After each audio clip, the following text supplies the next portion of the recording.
Good morning, everybody, and welcome to the CUNY Urban Food Policy Institute's Urban Food Policy Forum. We have these forums monthly. My name is Nevin Cohen, and I'm on the faculty at the CUNY School of Public Health, and I'm the research director for the Urban Food Policy Institute. And I'd really like to welcome you and the panelists here this morning. The CUNY Urban Food Policy Institute is an action research center at the CUNY School of Public Health. We're located in Harlem, and we work on a wide range of urban food systems issues, including analyzing and advocating for healthier and more equitable urban food policies, evaluating community food programs, supporting youth and community development through food, teaching, learning, and studying about food at CUNY, and CUNY has a very large student body, 270,000 students, so we're about the size of a mid-sized US city. We do work to examine policies to reduce food insecurity and hunger, and we support policies and programs to develop good food jobs. And I'd like to extend an invitation to everybody who's here today to come to our next two events, and I will advance the slides in a second. Morgan or Rosita, could you advance the slide? I'd like to invite you to our Grand Rounds lecture. These are sponsored by the School of Public Health, and the Urban Food Policy Institute organized next month's Grand Rounds lecture on March 10th with Ashante Reese, who is an assistant professor at the University of Texas and the author of a wonderful book called Black Food Geographies. And her lecture is going to be Beyond Access, Notes on Delight, Food, and the Black Radical Imagination. So I hope you'll return to hear from Ashanti in just a couple of weeks. After that, we have another exciting program. We have a book talk by Nick Freudenberg, who's the director of the CUNY Urban Food Policy Institute. And his new book is called At What Cost? Modern Capitalism and the Future of Health. So please come back on March 16th if you have the time to hear Nick Freudenberg, Dr. Mary Bassett, Marion Nessel, and our dean, Dr. Ayman El-Mohandes, discuss this issue of the role of capitalism in health. And if you'd like to keep apprised of future events, you can sign up on our website, cunyurbanfoodpolicy.org, to get our newsletter and to get notices for future events. So I'd like to now turn to the event of today, a book talk on a recipe for gentrification. And I'd like to introduce our panelists. Their full bios are in the handout for this forum that you should have received. So I'll be brief in introducing them so we can get right down to today's really interesting topic. Pamela Broom is joining us. She's the 7th Ward Revitalization Manager at Newcorp Inc. in New Orleans, and in 2010 founded her own nonprofit to help local women agricultural producers, and has worked with Yuki Kato on research in New Orleans on urban agriculture. And we're very excited for you to join us today. Yuki is an urban sociologist and food justice fellow at Georgetown University, whose research has examined the rise of urban agriculture and food movements in post-Katrina New Orleans. We're also joined by Annalena Hope Hasberg, who's a professor of ethnic and women's studies at Cal State Poly Pomona and is a scholar, activist, educator, and mother committed to organizing low-income communities of color around food and environmental justice. Josh Sabika is a sociology professor from Colorado State University, where he examines food as a site of economic, political, and social struggle. And he's the author of the book Food Justice Now, and co-edited the book that we're going to be speaking about today with Yuki Kato and Allison Hope Alcon. So welcome everybody. We're really delighted that you were able to join us for this discussion. The format today is going to be simple, but it's going to hopefully give everybody in the audience an opportunity to ask some questions. So Josh will begin with a brief introduction of the book. Then I'm going to take the liberty of the moderator and ask the co-authors some questions to get us started.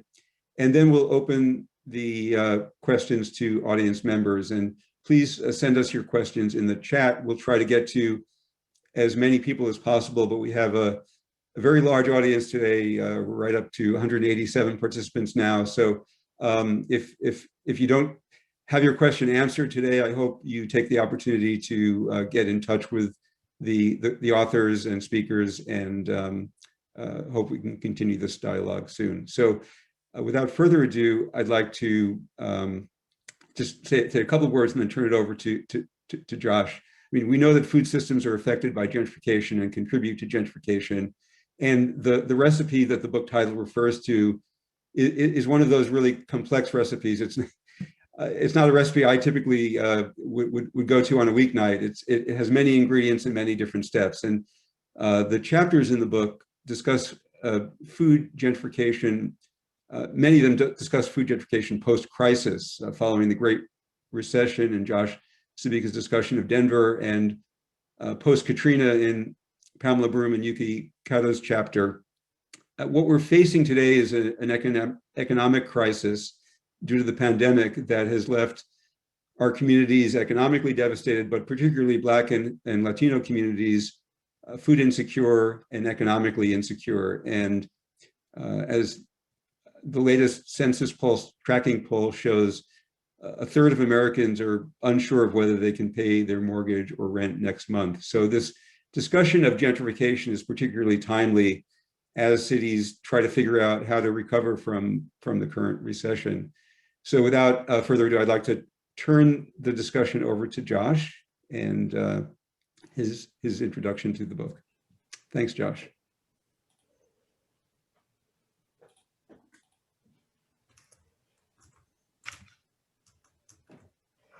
Great.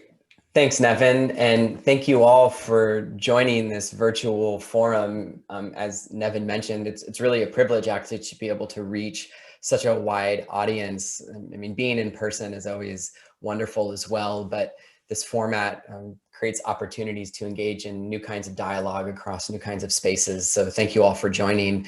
I also just want to extend my gratitude to the Urban Food Policy Institute, especially Professors Nevin Cohen and Rositsa Ilieva for bringing together some of my colleagues and comrades here from A Recipe for Gentrification and helping to make arrangements. So thank you very much.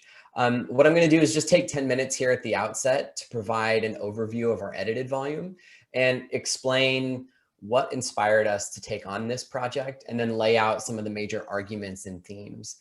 So for many years, Yuki Kato, Allison Alcon, and I have been studying urban food systems and food justice efforts. And during this research, we all were independently witnessing the intensification of gentrification in the cities and neighborhoods where we worked. So places like Denver, Oakland, New Orleans, and started more intensively identifying how food was entangled in this process. And in our conversations with colleagues around the country, we discovered that many people were making similar observations. So the resulting collaborations grew over time out of a 2016 session at the American Sociological Association meeting, and then 2 more sessions in 2017. One was at the American Association of Geography meeting, and then the other was at the Agriculture, Food, and Human Values Society / Association for the Study of Food and Society conference in Los Angeles. And after encouraging participation and interest in these sessions, we decided to put together an edited volume. And the result of that has been the honor of working with 22 authors, most of whom were untenured or graduate students, as well as many activists, scholars included. The chapters cover 14 different cities in the US and Canada, from really hyper gentrifying places like San Francisco and Denver to places less associated with gentrification like Oklahoma City and Durham, North Carolina. And what we found is that while there are many locally specific processes and experiences of gentrification, there are some broad intersections with how they intersect with food. So these include one, urban growth machines and food. So that is, development interests can use food to gentrify cities. Two, loss of food spaces due to various upscaling efforts. So in this case, we focus on the impacts to historic communities, especially immigrant communities and Black and Latinx communities. And then three, food activism in gentrifying contexts. So namely how alternative food projects like urban farms and local food initiatives are entangled in gentrification, and how food can be a site for contesting displacement. So working on this edited volume and learning about all the connections between food and gentrification around the US and Canada compelled us to write, you cannot talk about gentrification without considering food. Changing food offerings are often the first ingredient of a neighborhood's redevelopment. And upscale coffee shops, gourmet interpretations of working class cuisines, and community gardens can symbolize an area's ripeness for increased investment. We then go on to note that this is a contested process, writing, and yet a variety of actors are using food to resist development and displacement, or at least diminish its harshest effects. From urban gardeners to established nonprofits to restaurateurs, individuals and communities are working to provide food in claimed space in the gentrifying city. So it's this tension between the violence of displacement and the need to reimagine our cities that food can illuminate in new ways. And I hope that our discussion today continues this exploration. But let me explain a little more what I mean quickly by defining gentrification. So really simply, it's the process by which neighborhoods experience disinvestment and economic decline, followed by quote unquote revitalization and redevelopment. Capital and wealthier people move in and renovate or rebuild the housing and retail stock. This then increases property values, changes community culture, and displaces low-income residents. And in the US, this process is racialized, meaning that often white, wealthier people displace low-income people of color. And there are two typical explanations for gentrification. The political economy argument is based in the thesis of the rent gap. And this is the idea that there is a gap between the prevailing and potential market rate for property. Cities contain what sociologist Harvey Mollich refers to as growth machines that develop strategies to exploit this gap by appealing to wealthier people with various kinds of real estate prospects. So this could be in the commercial sector or in, say, the housing sector. Conversely, the cultural approach focuses on aesthetics and tastes. So as cities become more post-industrial and led by artistic-minded professionals in service and knowledge-based occupations, they become more attractive to move to. Cities are attractive to gentrifiers as a countercultural space with more liberated self-expression and diversity, maybe cool and green amenities, and things like unique architecture. What food offers, which is important to consider broadly when imagining solutions to gentrification, is that the prominent explanations for gentrification should be placed into a more nuanced and dynamic conversation. And exploring food offers this really visceral opportunity to move beyond the focus on residential growth and displacement to understand how urban development is entangled in the economic, cultural, and ecological dimensions of a place.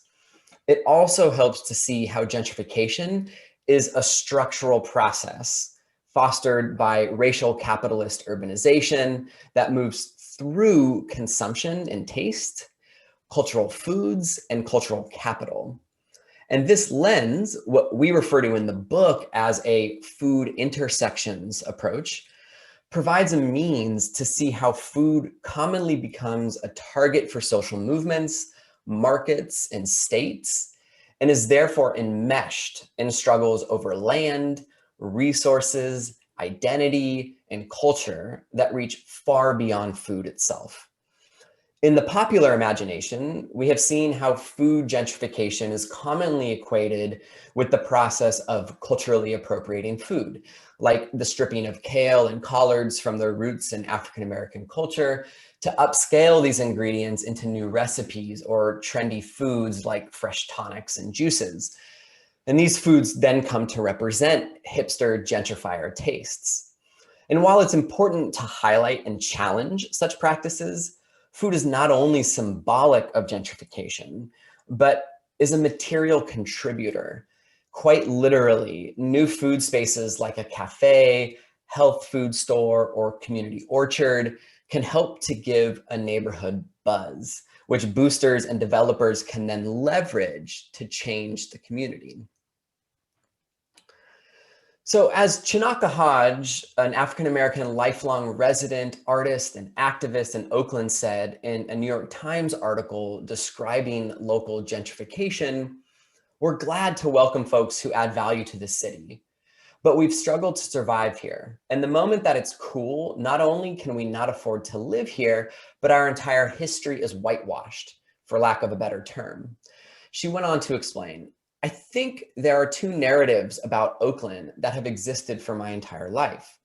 The first is safety, she said, taking the reporter past former crack houses that have become restored Victorians. The second narrative has been gaining attention over the last few years. It's the Michelin stars, the cool pop-ups, the Eat Real Festival. Any exposure can be great, she continued, but I want to be able to afford to live here in 20 years. I want to be able to raise my family in the neighborhood that everyone thought was ugly until Jerry Brown encourages 10,000 new people to show up and make Oakland theirs. And Hodge's experience reflects not only how the alternative and local food sectors come to represent a neighborhood's new upscale or up-and-coming status, but also the material conditions of displacement. Food businesses are typically the first to open in a gentrifying neighborhood, making more visible the presence of wealthier and often white residents who may have begun trickling in and signaling to other would-be new residents that this space deserves their attention. And as a result, there's both the turnover of residents and food retail itself. But lest we get bogged down in the seeming inevitability of food gentrification, our volume also considers the complications of food activism in gentrifying neighborhoods and cities. As some of us here today will discuss, there are many opportunities to link food justice and anti-gentrification struggles. This will require, at a minimum, increasing reflexivity when engaging in urban food activism and entrepreneurship. But more importantly, we need to organize at scales that can slow or eliminate gentrification. For example, through zoning, municipal and state policy, and mutual aid efforts like community land trusts that reclaim land. And as more people move to cities, the question of how society provisions itself is increasingly important. And it requires also changing acceptable practice and challenging the underlying logics of extraction and exploitation. And so what I want to leave you with is just sort of something to consider. You know, if we've managed to gentrify our cities, we can ungentrify them as well, albeit it's going to take, I think, an incredible amount of effort and focus to be able to do so. So let's jump into this broader dialogue, and hopefully we get a chance to talk about some of these struggles against gentrification and both the opportunities and slippages of doing so. Thanks, Josh. And I'd like to actually ask Annalena the first question. So throughout the book, the chapters explained how land use drives urban policies. Cities are so dependent on real estate development, and displacement and redevelopment is a driver for jobs and tax revenue. But in your chapter, you use the term citified sovereignty as a concept to help us understand how activists can create what you call autonomous urban food systems. So could you explain the process as it played out in South LA where you did your research, and what lessons do you think can apply to cities struggling to emerge from the pandemic-induced economic recession? Yes, absolutely. Thank you for that question. And thank you, Josh, for setting us up so brilliantly. So my concept of citified sovereignty attempts to theorize some of the ways that food sovereignty efforts, which are generally situated in more rural environments with a lot more land access, right? How these efforts play out in cities where there isn't much land available because it's largely privatized and contested by different stakeholders. So I give the example of the South Central Farm, which was a 14-acre urban farm that thrived in the heart of Los Angeles for 14 years. And it was cultivated primarily by immigrant families who grew food using methods that were central to their own cultural foodways. I also point to the Black Panther Party, who provided free food to people who couldn't afford it and kind of set some templates for mutual aid organizing for the rest of us to build upon. And more broadly, the Black Panthers really kind of helped people to see food as a basic human right rather than a commodity for purchase. And so both of these efforts, the South Central Farm and the Black Panthers social service programs, were met with much resistance from the state and from private industry. So in 2006, the South Central Farm was reclaimed by its previous owner and bulldozed down to dust. I mean, you can drive by there today and there's literally no sign that there was ever an urban forest in that space, right? And we all, I think, know generally what ultimately happened to the Black Panther Party's formal structure.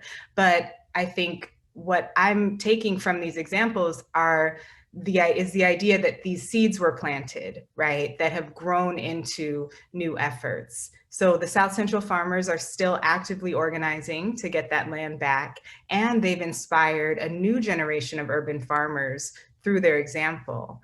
The Panther Party also founded a nonprofit in South Central Los Angeles called Community Services Unlimited, and that was designed to protect and sustain their social service programs.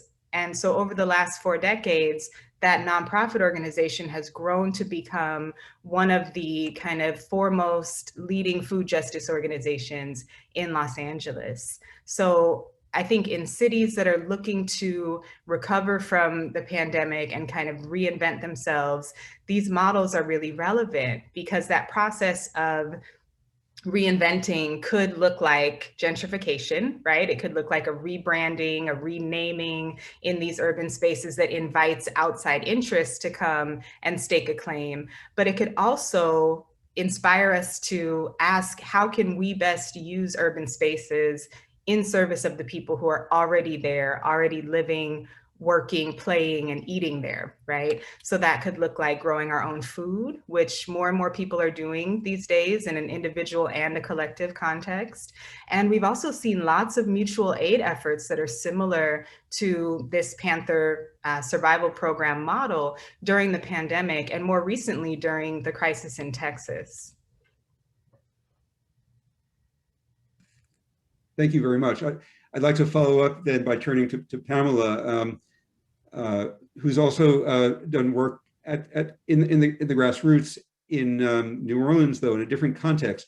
I was particularly struck by one quote in your chapter. Few predicted that the major concern at the 10-year anniversary of Katrina would be gentrification. And you were involved in urban agriculture and then witnessed a transition to post-Katrina shift to what you called optimism about economic recovery and cultural innovation, but that privileged what you termed the YURPs, young urban rebuilding professionals.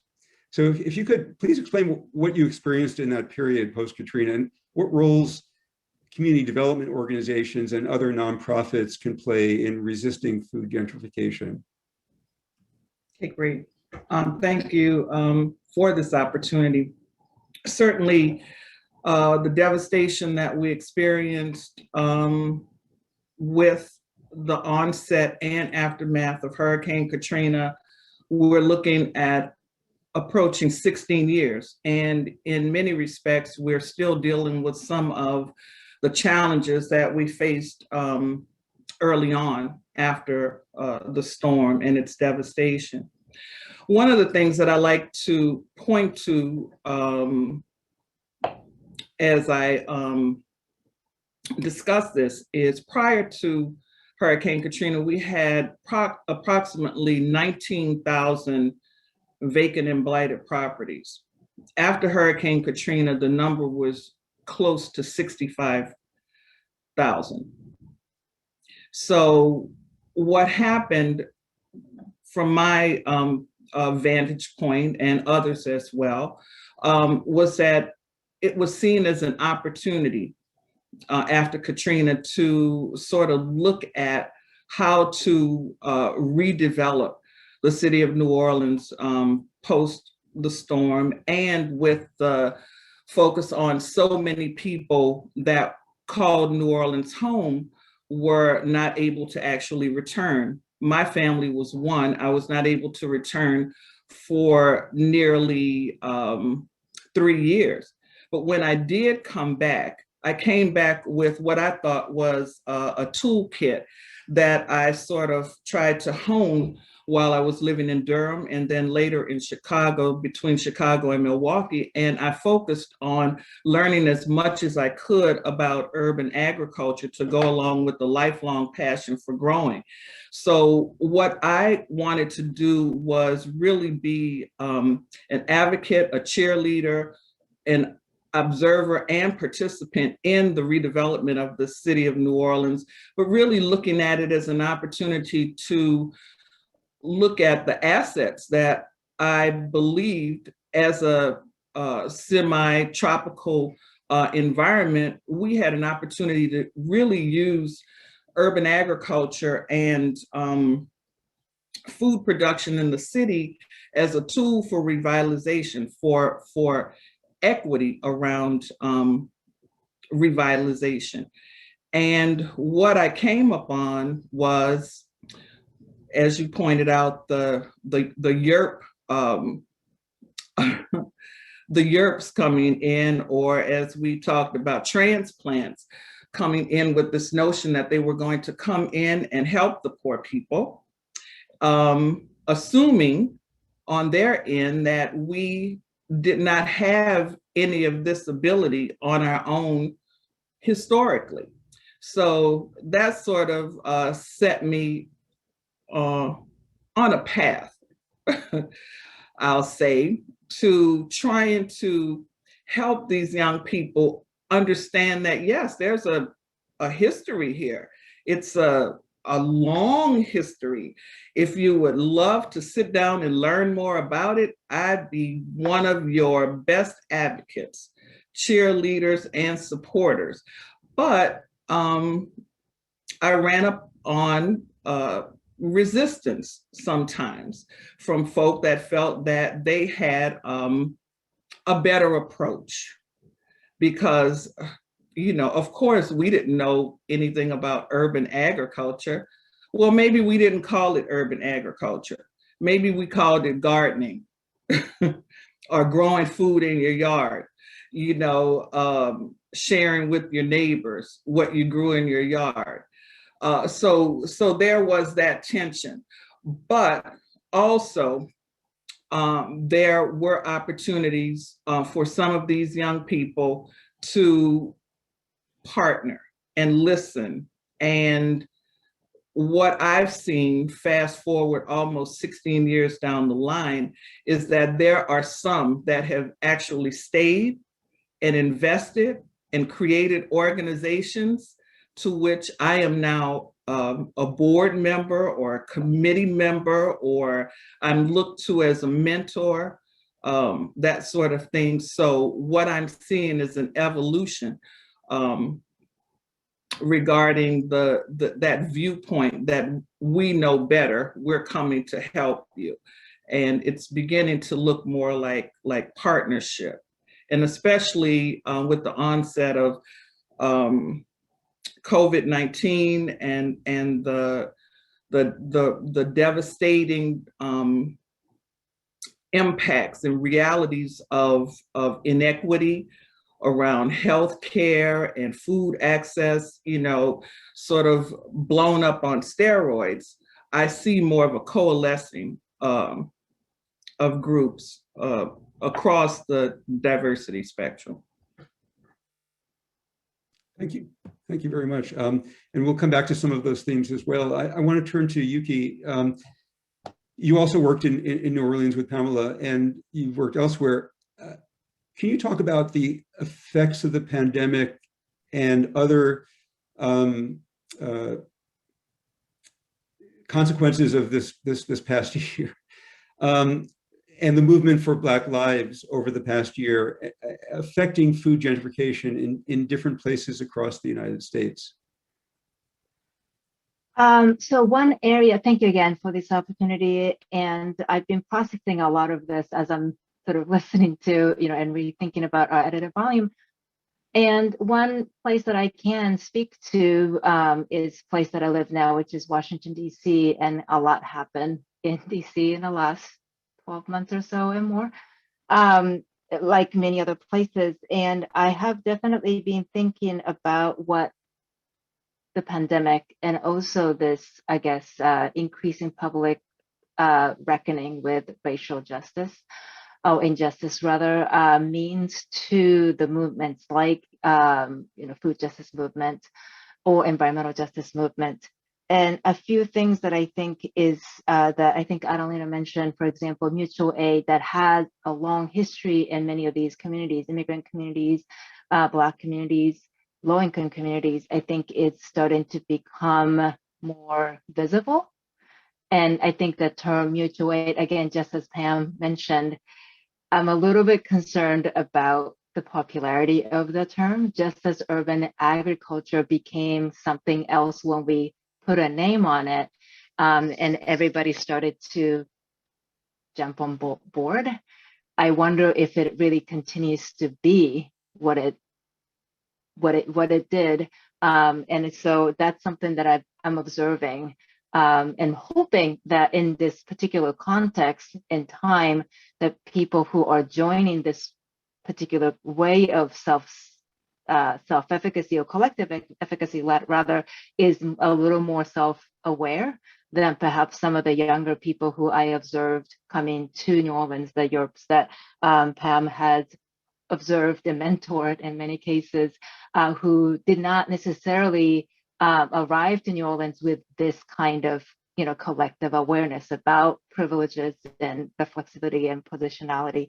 And so I think a lot of these new movements are happening in different contexts. So I have some hope that maybe this wouldn't just become another co-optation of the tools and systems that the marginalized communities have almost had to develop in order to sustain themselves, that then become sort of, I guess, valorized in a system. So I'm hoping that maybe it doesn't just become another iteration of that. Similarly, my new work is looking into social entrepreneurs in the city and the role that they play in gentrification. And in that, I have also observed the rise of, well, rather sort of a call for supporting Black-owned businesses, women-owned businesses, local businesses in light of this Black Lives Matter movement.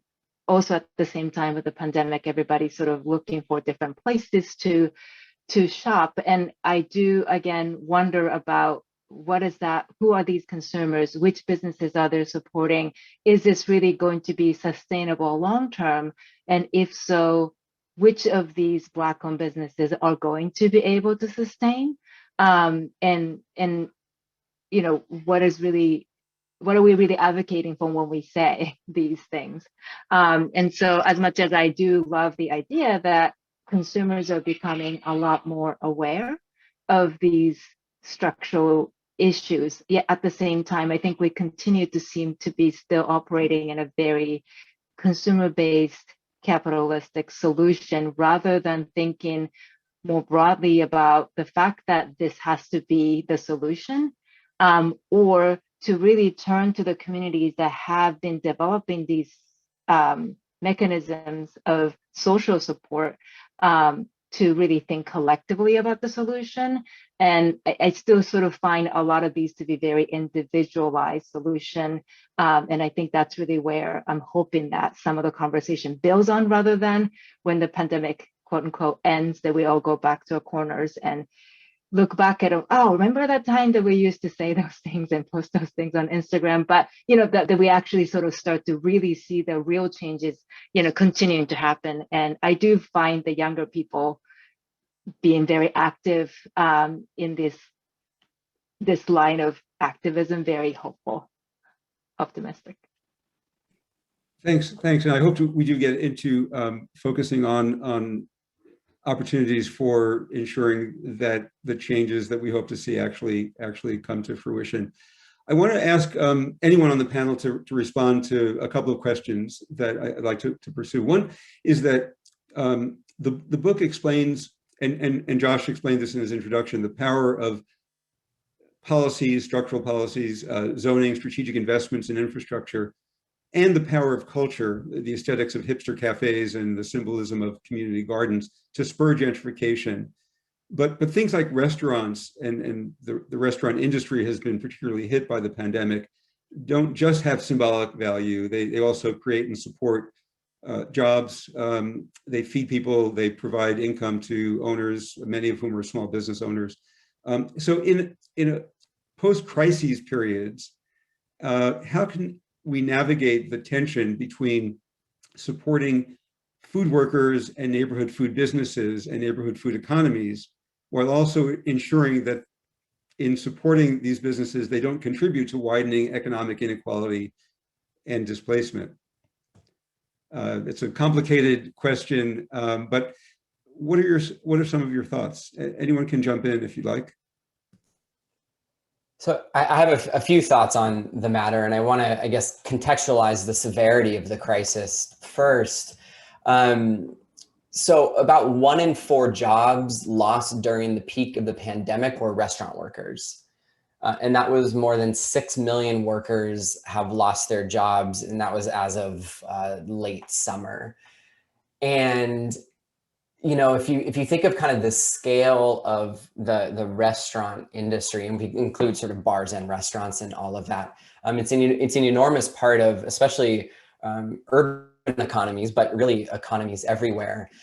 And so, I've been really kind of muddling through this question of, well, what does it mean to, on the one hand, support restaurant workers, small business owners, and at the same time try to shore up the restaurant industry so that it's a place that can provide living wage work and dignified work and work with rights to collective bargaining and organizing and so on and so forth. And so, that's what I've been sort of working through.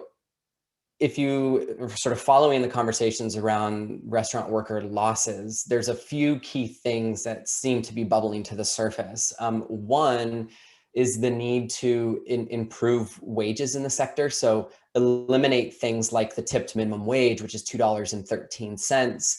And that's a substantial battle that is really important for ensuring livelihoods of restaurant workers.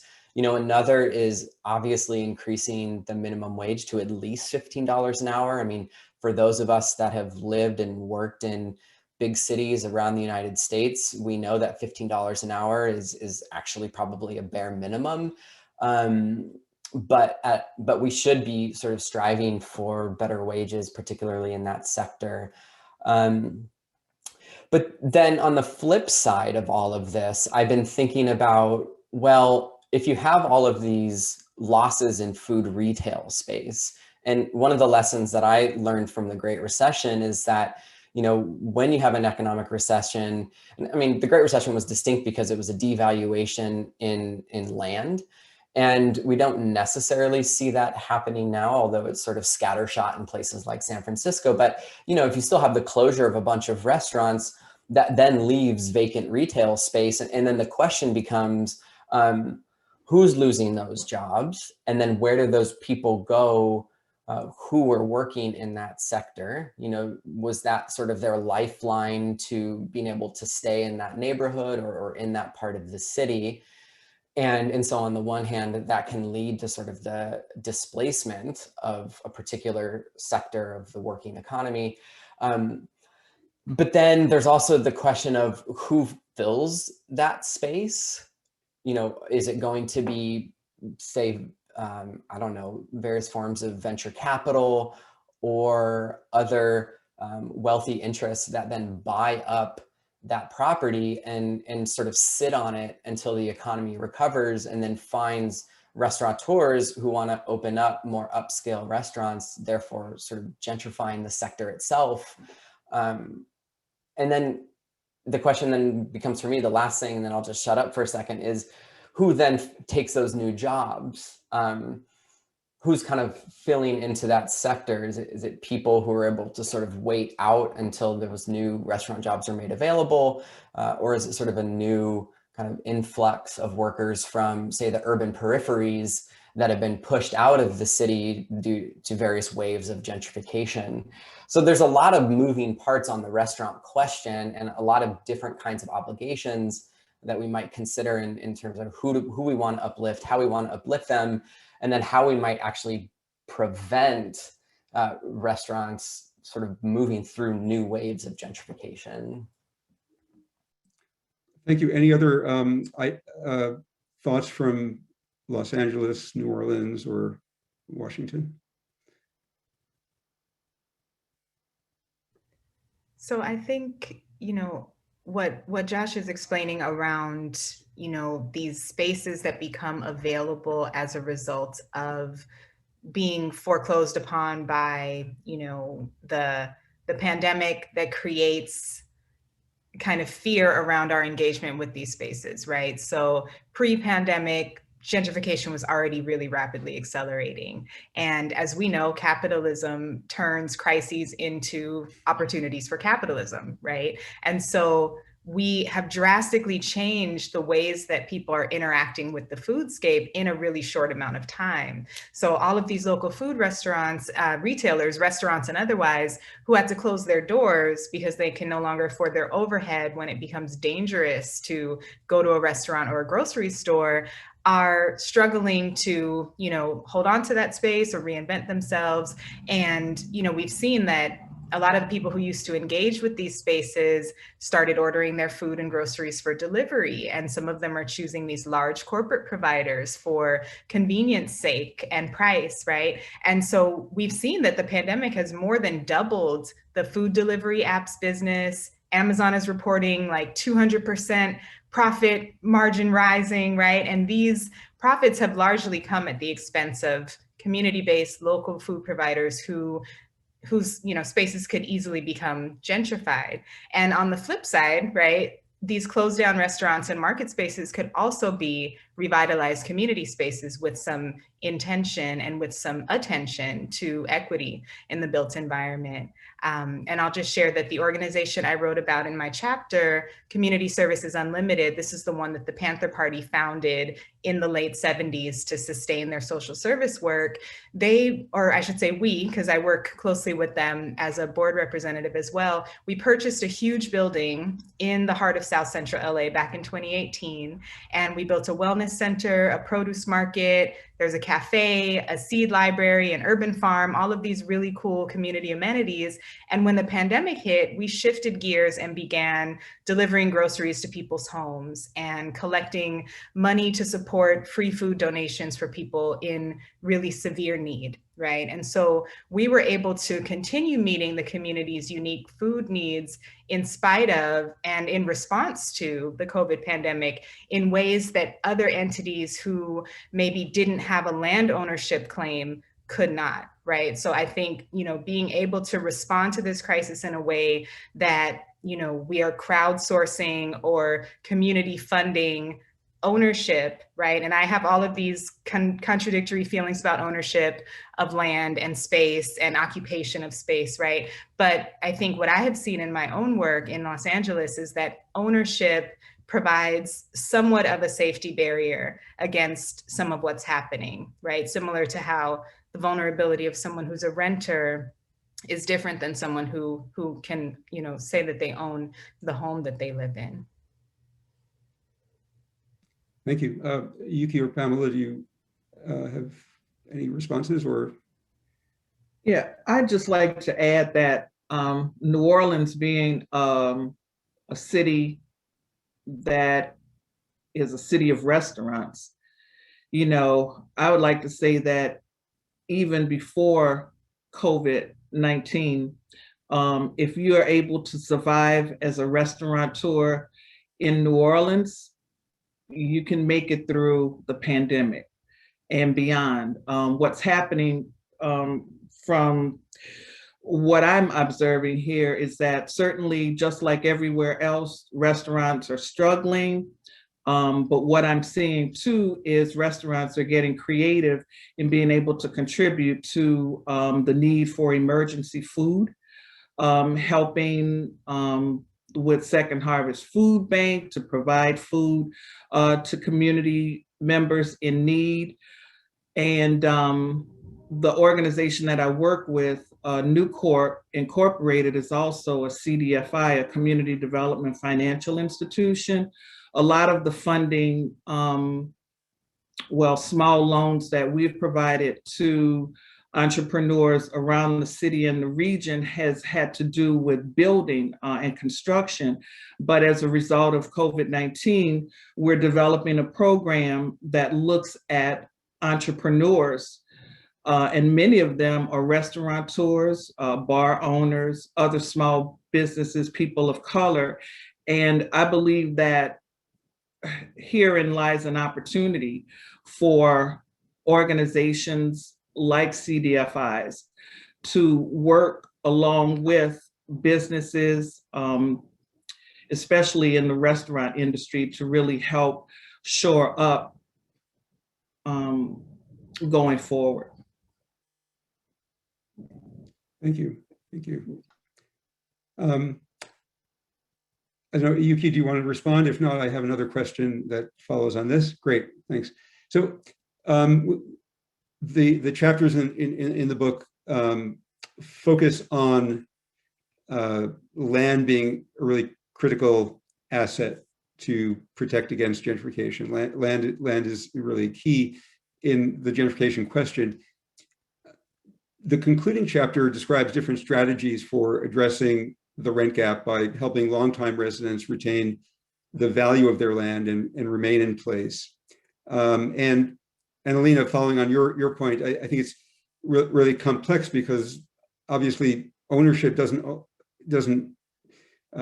ensure that gentrification and displacement don't occur, because even if longtime residents own their property, if the value of their land goes up and they choose to sell, that leads to displacement and gentrification. So what strategies have you explored and written about that you think are most promising? The book talks about land trusts, rent controls. Josh, you mentioned that earlier. Cooperative ownership structures that maybe share the opportunity to retain some of the profit in land value increases.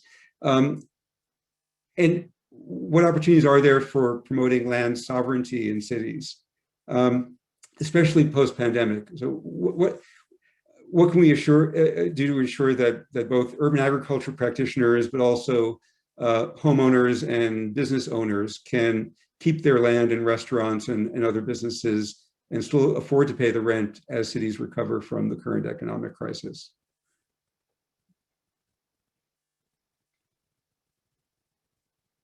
Yuki, would you like to jump in first, or? No, I think Annalena should probably take this one. Okay.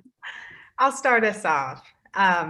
So yes, it's so complicated, right? And it's so hard to talk about, and I definitely do not think that ownership is this like silver bullet, right? Because we see so many people who are, having crises around paying their mortgages, right? Obviously, I'm talking about restaurants and food retailers who can't afford their overhead, and they might own the spaces that they're paying on, right? So I think, it has to be, I think Yuki framed it as like, we have to start thinking about it, not as like, when we go back to this sense of normalcy that we remember from before the pandemic and everything is flowing the same way, right? But rather thinking about solutions that are not only about food for purchase, food for sale, right? Reproducing the kind of mechanisms of capitalism that have produced so much food insecurity, right?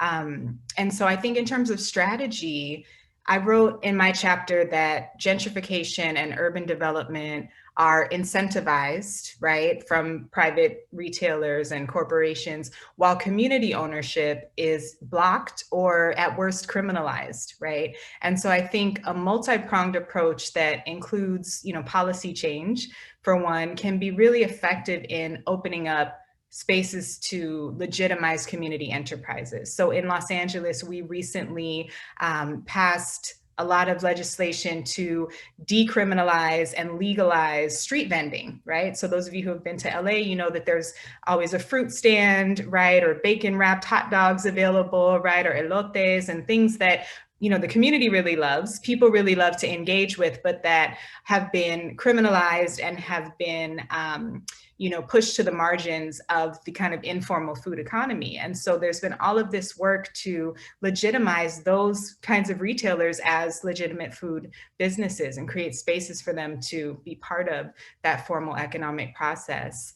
And so when I talk about land ownership and think about land ownership as a way to stake a claim in the built environment and help us withstand crises differently, that also requires, I think, that we expand this notion to the surrounding neighborhood. So it's not enough for Community Services Unlimited to just own the wellness center if the neighborhood around us is in flux and if we are accidentally contributing to green gentrification, where we built this incredible wellness center with all of our yoga classes and our smoothies and things that we wanted to offer to people who had been shut out of the alternative food movement. And now we are like inadvertently inviting all of these kind of, different kinds of involvement from outsiders, right? And so what we have tried to do is create spaces for workshops for renters, workshops to help people become homeowners, ways to create a community that grows alongside of us so that it's not just, okay, we are now rooted in this community and we'll serve whoever comes, next, but rather intentionally trying to create ways to serve, we came from the Panthers, right? The motto is serving the people. How do we serve the actual, communities that we intend to serve and who are the most in need? And so thinking about that for me in the post-pandemic world, I think is about staking a claim in terms of ownership, but also building community around oneself and creating ways that that particular neighborhood can also maintain its, the way that it looks, maintain its demographic makeup. Great, thank you. I want to turn to the rest of the panel, but first I want to mention that the chat is now open for audience participants to post questions to Josh, Yuki, Annalena, and Pamela. Following up on those points, the four of you have worked in urban agriculture, and I wonder if you have any examples of urban agriculture projects really using the tools of land sovereignty to, or the activities of advocacy for land sovereignty to sort of, get control in the community of the resources that would maybe inhibit gentrification from happening. I would love Pamela to talk about the pharmacy, a project that she's working on in New Orleans. Okay, thank you, Yuki, for pushing me forward. Okay, all right. So the Pharmacia Wellness Hub, Pharmacia, I chose Pharmacia, play on words, FARM, to focus in on the growing aspect, but also it's really about wellness. It's about that intersection between urban agriculture and food as medicine for community benefit. So what happened, what unfolded, as I mentioned earlier about New Orleans prior to Hurricane Katrina having 19,000 vacant and blighted properties, and then post-Katrina close to 65,000, a New Orleans interagency organization, the New Orleans Redevelopment Authority, inherited from the state close to about 5,000 vacant lots across the city of New Orleans, with the directive to put them back into commerce. So over the course of almost 16 years, what they've been focusing on is creating opportunities for community members to access lots for growing and greening, with a yearly fee of $250 to lease over a 3-year period, and then being able to enter into purchasing that property at the end of those 3 years if they so desire. Well, New Corp entered into one of these lease agreements with what's called the Growing Green program, and I was given a list of about 22 properties in our neighborhood footprint, the 7th Ward neighborhood, and I drove around and I looked at them, and they were, okay, this is nice, and okay, full sun, what? But I came upon a property, 2 adjoining vacant lots, and a big old seasoned pecan tree in the back. And I'm like, there is something about this property that is speaking to me. Full sun, nestled in this little part of the neighborhood called the Cut, literally because people would cut through the neighborhood to get to the main thoroughfare. And something kept drawing me back to that property. So I said, this is the one.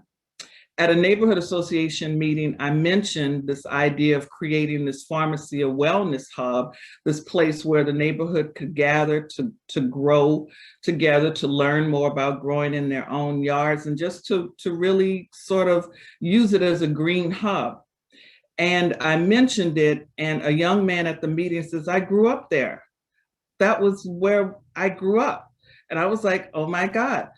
And he said, well, my dad bought the property from Dr. Boutte, Dr. Thelma Coffee Boutte, who happened to be the first Black female doctor in the city of New Orleans, 1937. Okay, if I had hair, it would have been standing on my head, okay? I'm like, Pharmacia, Dr. Boutte, this is spiritual. So I'm happy to say that the Pharmacia Wellness Hub, through investment from Tulane Small Center for Collaborative Design with the Pro Bono Design Build Award that did the first phase build out, we're now into the second phase, and we are at this moment putting in the green and blue infrastructure for growing and wise water management on the site now. Stay tuned to the Instagram page for Pharmacia_NOLA for updates. Thank you so much. How wonderful, and good luck. That's fantastic. We're going to now turn to some questions from the audience. There's a question from Laura Casaragola. On the topic of mutual aid, do you worry that lower income individuals end up taking on the brunt of fiscal responsibility to support and feed each other?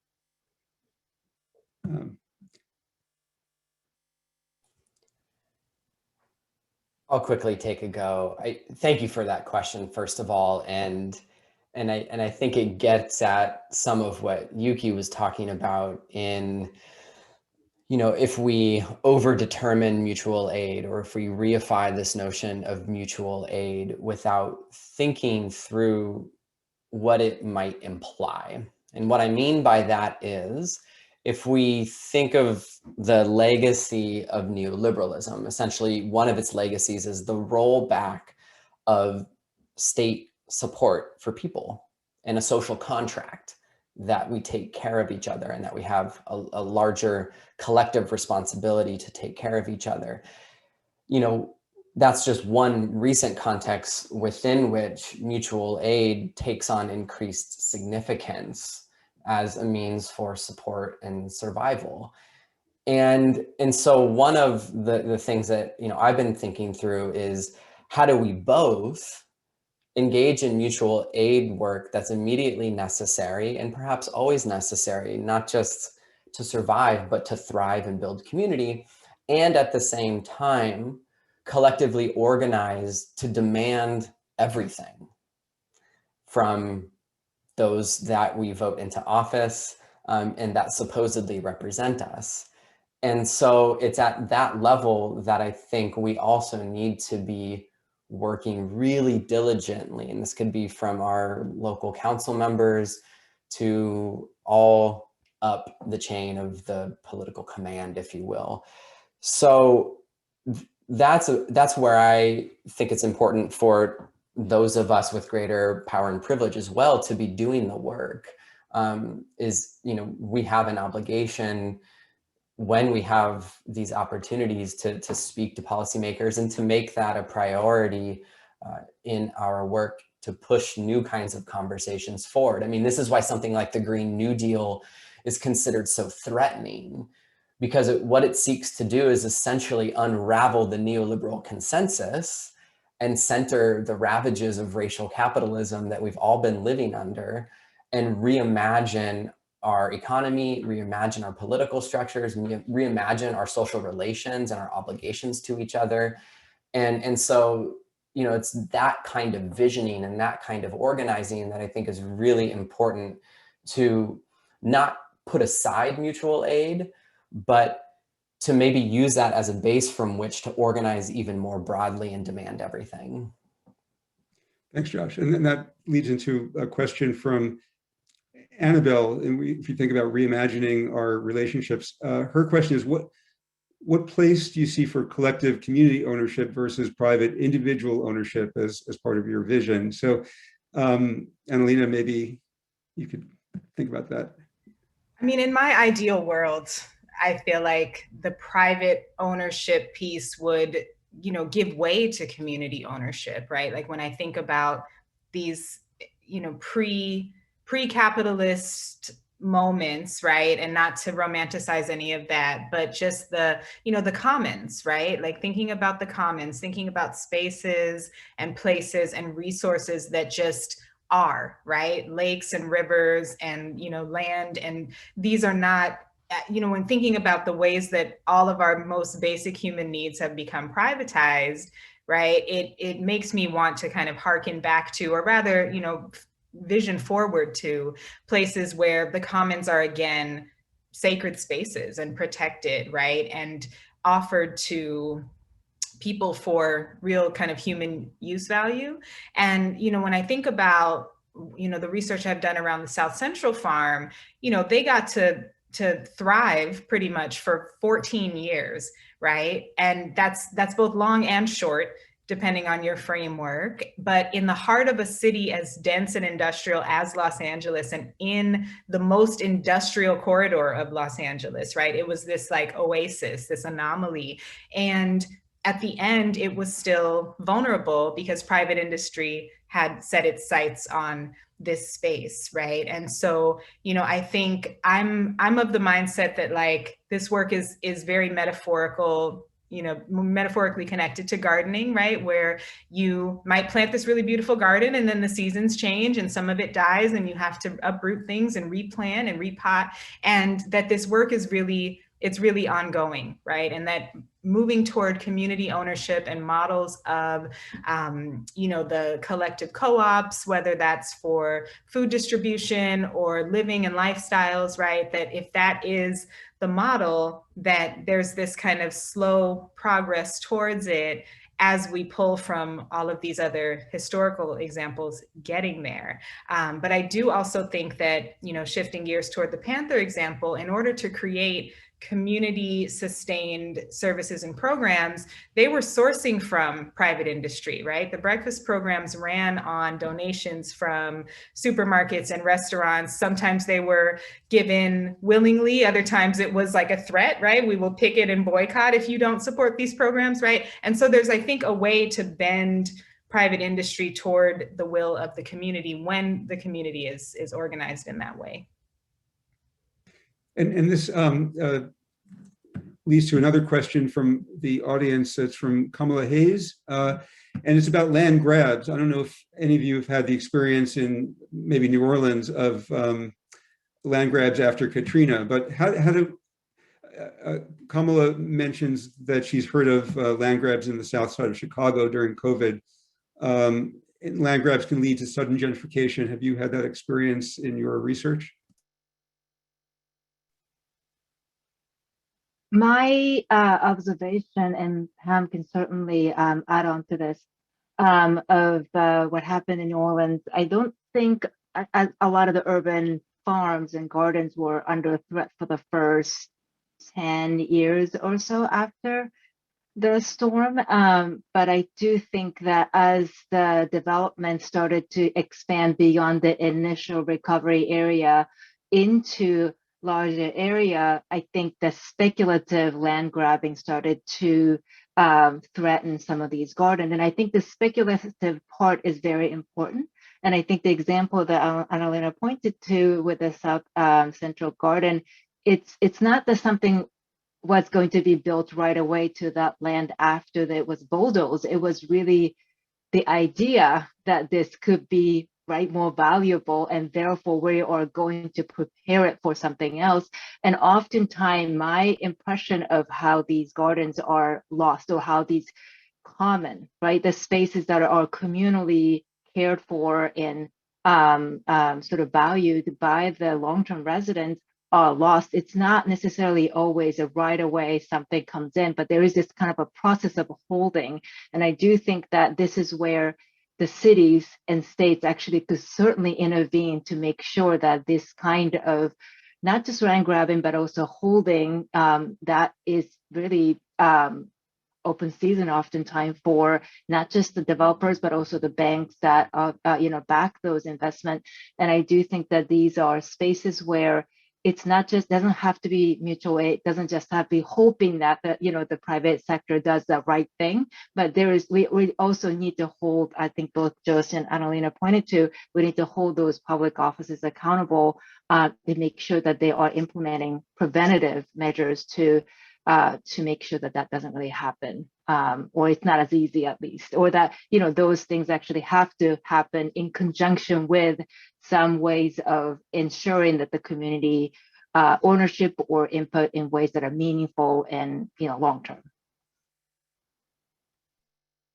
Thank you. Any other follow-up comments? If not, we have another question that relates to this, but it's another theme that is throughout the volume, and it's the theme of green gentrification. And the specific question from Jessica Brennan is whether any of the panelists have thoughts on the organization Groundwork USA in the context of addressing green gentrification and the work to build the community around you. And I wonder if you can comment specifically about Groundworks or the general notion of green gentrification that urban agriculture is perhaps part of in some cases.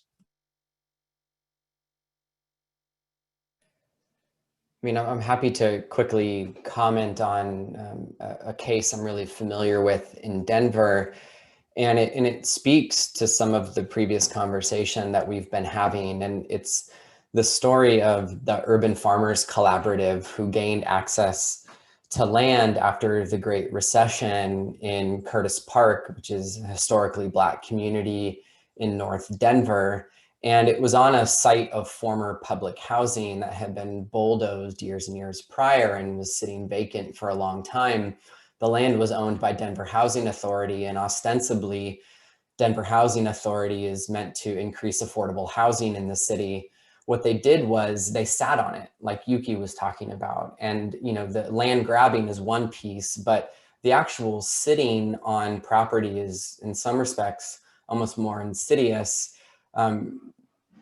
for developers to sort of wait until the property values increase, and they find strategies to increase that property value. And one of the strategies in Denver was to get urban farmers to farm the land for 5 years and essentially beautify the space and create various forms of community and opportunities for people to go to what was referred to as sustainability park.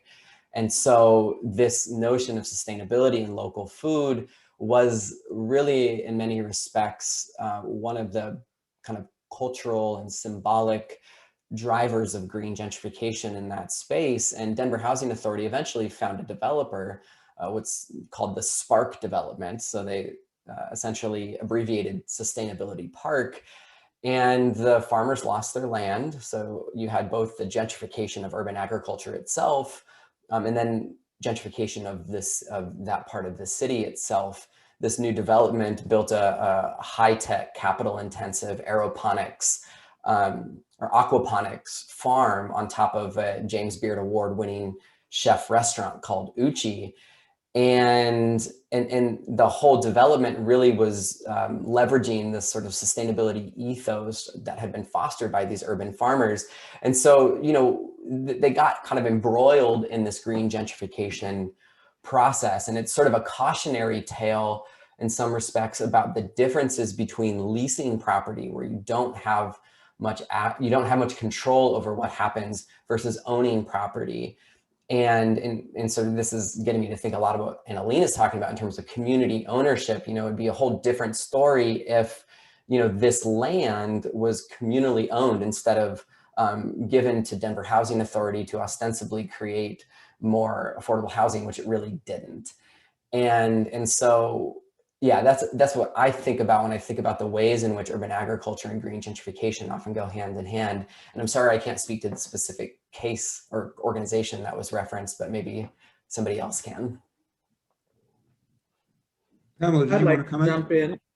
Yes. I'd like to jump in with the referring back to what I introduced about New Orleans Redevelopment Authority and the leasing, the 3-year leasing arrangement, and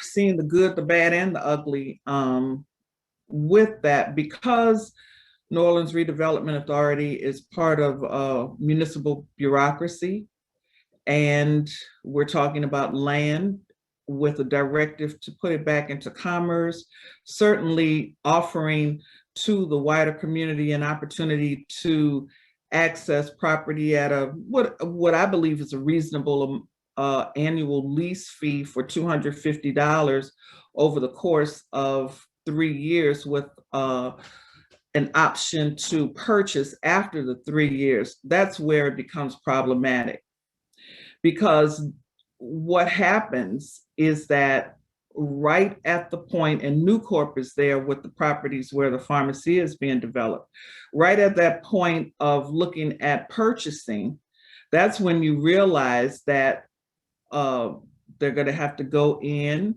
and there's going to have to be an assessment of the value of the property. And then, you know, you've invested 3 years of blood, sweat, equity into it, along with, you know, soil inputs and making it beautiful and that sort of thing. And the value is at market rate, you know. So oftentimes that's where it becomes inaccessible for the grower to move to that next level, to purchase this land that they have invested in over this 3-year period.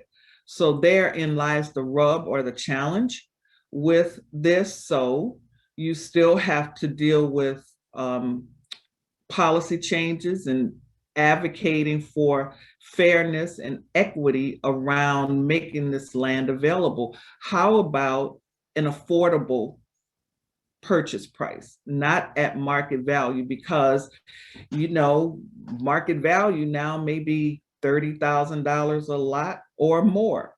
So looking to other cities that may have done this a little differently or better, is my advice, certainly to New Orleans, and I'm an advocate and a champion, but it is problematic regarding equity of access, full access to this property that you've invested in during the lease period. Thank you. We've discussed this, but we have a question from Jean McGettigan to the entire panel. Could you discuss the mixed legacy of food co-ops as attempts to create community ownership that she feels often miss the mark? And she's talking about her experience in Philadelphia with food co-ops. She's saying that the attempts to make them accessible to low-income users seem limited due to high-end concepts of food offerings and the green gentrification effect. So there's this tension in creating a structure that is a cooperative structure, but the structure needing, or the co-op needing or thinking it needs to use techniques to bring in revenue from high-income customers. Would anyone like to jump in? Yuki, you've done some work on food entrepreneurship. I wonder if you could sort us off. It's not, I mean, so I think it really depends on how the cooperative or food co-ops are organized and where it comes from, right? And so the kind of long-term, grassroots activism that Annalina's work or is kind of tapping into as a researcher and activist, I think if it comes out of that history and memory and understanding and connection to the community, I think it'll be organized on the onset very differently. I think when the cooperatives are implemented from top down or outside, even with the best of intentions, I think the groundwork in developing that relationship, because I think especially for cooperative type of business, I think it really builds on trust and rapport and mutual understanding. And so what I have seen, I think what the question is kind of alluding to is that I think oftentimes, what's supposed to be democratic process of people coming to, everybody has a one vote, really becomes everybody has a one vote if they can make it to the meeting, and who can make it to the meeting, who is willing to go to the meeting, and who's interested in, that kind of model, I think is oftentimes really uncritically self-examined in the process of implementing these. And so I don't really necessarily think that the cooperative model itself is a problem. I think it's really how it's implemented. And also I think on the part of people who want to make this as a model to organize a community and enhance food security and sovereignty within a particular community to think about not just food access, but what else is going on in the community. And I do also think that it's a process, right? So I think one of the things that a couple of the panelists earlier mentioned is, a lot of these work is, I think, oftentimes whether it's a mutual aid or the other kind of work is oftentimes is part of something else. It's not really just about one thing. And so I do think that if we sort of approach, whether it's establishing cooperative or other kind of, initiative, if you think that that's the end of it, I often think that the scope ends up being so narrow. But I think if you understand that this is a part of larger issue that you wanted to address, then I think you will bring in different stakeholders, and also perhaps people from the community would understand the significance of it differently, and they might claim more ownership to that process. And I think oftentimes that really is where, at least what I saw in New Orleans, with the, again, well-intended people wanting to make a difference in the community and really scratching their head going, why aren't they coming? And I think it's really it's not so much that they're not coming, but you're not walking towards where they are. And so I think that approach is very important to keep in mind too, in thinking about making that a successful endeavor. Thanks, Annalina. I wonder if you have any examples from Community Services Unlimited or any other groups that you've worked with about this tension between this an egalitarian structure versus a marketplace that might be different. Yeah, it's definitely a conversation that we have internally quite a bit, just around how we're showing up to this work. Community Services Unlimited is not a co-op.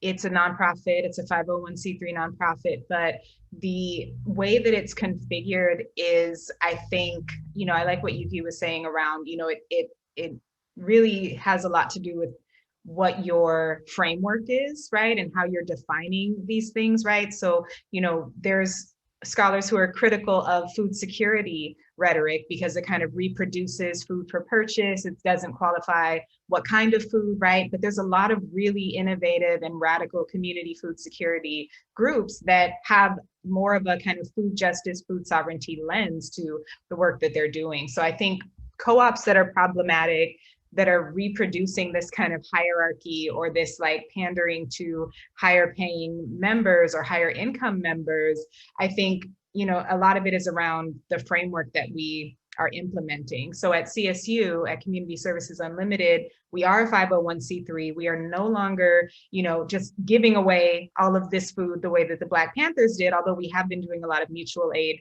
recently, and that's always part of our programming, right? But the model that we're employing now is like, we have overhead, we have employees, we're trying to provide healthcare for our employees, right? So it's not exactly the same as what was, predetermined for us by the Panther model.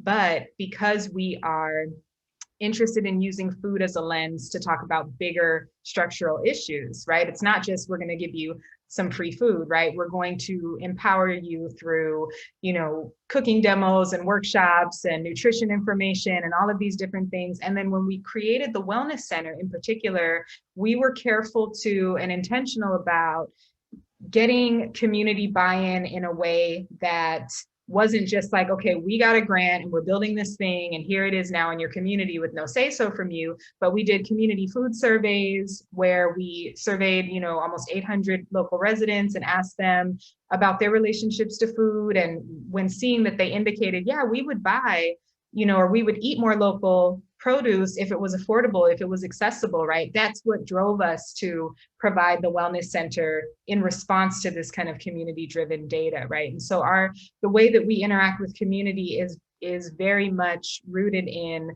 wanting to provide people with what they have identified themselves as their needs, right? And so I think whether it's a co-op structure, a nonprofit, a produce market, whatever it might be, if the community is not able to drive kind of the role of that organization in their neighborhood, then it still keeps reproducing this kind of like outwardly imposed, these products, these services, et cetera. So it's definitely not easy. We do not have a perfect model, but what I do appreciate about Community Services Unlimited is that we are constantly asking these questions about green gentrification, right? What is the Wellness Center doing? How is it functioning? How are we showing up to community? And how are we inviting community to really drive the work that we're doing in this post-pandemic moment, or in this pandemic into the post-pandemic moment? Thank you very much. We have about 7 minutes left in the program, and I wonder if I could impose on you to maybe one by one think about what is the one take-home lesson that I think is the audience might be able to use in their work as activists or as agency officials to think about dealing with food gentrification. Is there a strategy? We've mentioned a number during the discussion today from the research that you've done that you would say is particularly important, either in land ownership, organizational structure, other types of policies. I'll start with you, Josh, and then maybe go down the line if that's okay. Sure. So my big takeaway is that it's really important for food justice efforts to make alliances and coalitions with anti-gentrification, right to the city, et cetera, other kinds of movements and organizing. And the reason I think that that's important is that, as I think this panel demonstrates, food is really intimately related to, or can be intimately related to, questions of development and gentrification. And so food justice activists and scholars, we can't bury our heads in the sand on this question. And we need to find ways to think more creatively to build sort of a broader organizing block. And so I think it's a grassroots strategy and a movement building strategy that is most important here. And the other pieces will follow if that foundation is really solid and multi-sectoral. And we have opportunities here. The last thing that I'll say is there's already some of this infrastructure in a lot of our cities in spaces like food policy councils, where, you know, they're not perfect entities, but they can model some of this multi-sectoral grassroots democratic kind of movement building, or at least be convergent spaces where we can have these conversations and think more structurally about how to address green gentrification and food gentrification in our work. Thanks, Josh. Yuki, do you have any thoughts? I wish I had a really concrete solution. Then I think we just all kind of wrap up and go home. I do think that this is definitely a work in progress. And the fact that I think we are seeking solution to it, and I think those voices are louder, I think it's very important. I think these conversations used to be a very peripheral, even within academia. And I do feel that the conversation, particularly around food, is becoming more centralized in many of the disciplines. And I think that is sort of empowering to me. And I don't think it's just in academia. I do think that issues of food, especially I think, unfortunately, thanks to COVID pandemic, became a lot more broader concerns among the public, I think, in ways that it hadn't been before. And also, fortunately, I think those concerns were often connected to issues of equity, racial justice, immigration, gender inequality. I think all of those are conversations that has finally kind of became much more closely tied in the way that we think about what is the issue.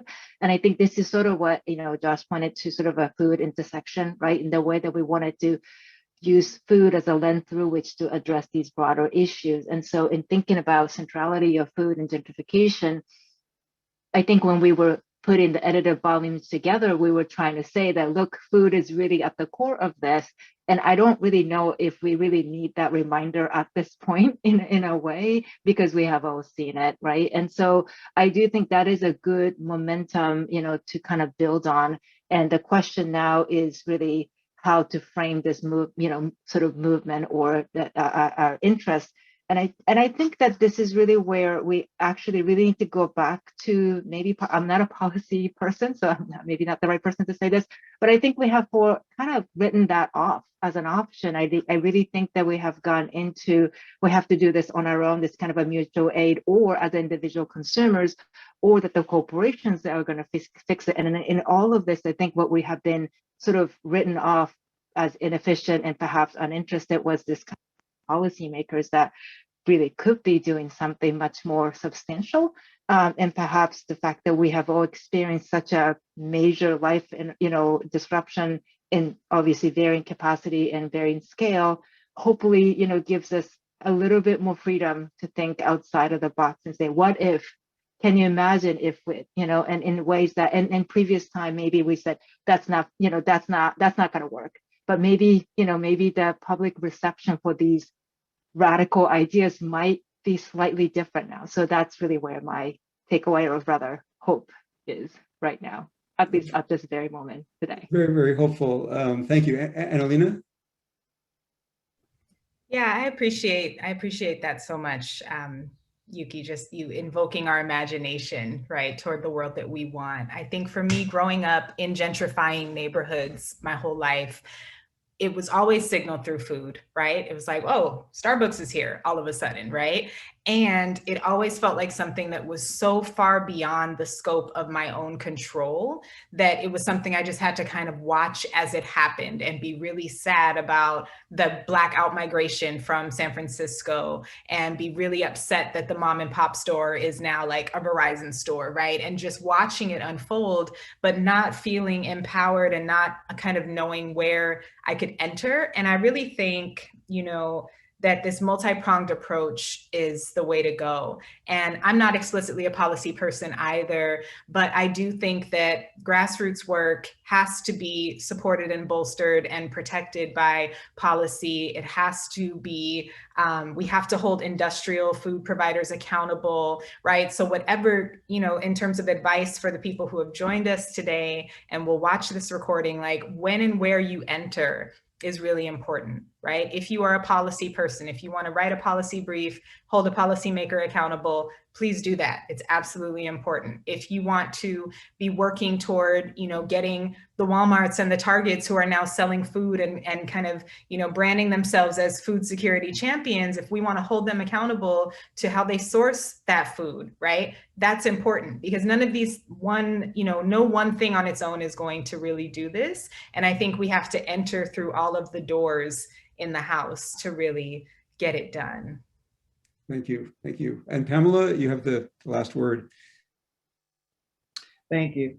I've been reflecting on this notion of transplants and what transplants mean and what they refer to.